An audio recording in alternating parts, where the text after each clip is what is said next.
అనిల్ నాయర్ గారు నేను చెప్పినట్టుగా ఒక బుక్ని దానిపైన కవర్ని చూసి జడ్జ్ చేయలేమంటారు. ఒక ప్రోవబే ఉంది కదా, సో జడ్జ్మెంట్ అనేది ఎలా చేయాలి అంటారు అసలు?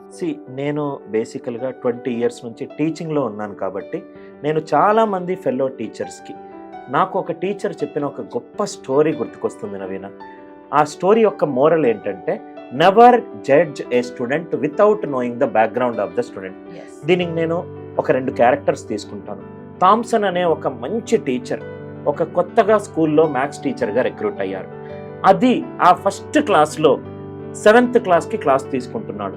క్లాస్ అందరూ వింటున్నారు, కానీ లాస్ట్ బెంచ్లో ఒక స్టూడెంట్, అతని పేరు టెడ్డీ. టెడ్డీ అసలు క్లాస్ వినట్లేదు. టెడ్డీ సరిగ్గా ఐ టు ఐ కాంటాక్ట్ లేదు, హోంవర్క్ సరిగ్గా చెయ్యట్లేదు.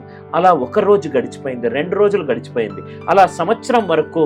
అసలు థామ్సన్ దృష్టిలో టెడ్డీ అనే స్టూడెంట్ గుడ్ ఫర్ నథింగ్ అనే ఒపీనియన్లో ఉన్నారు.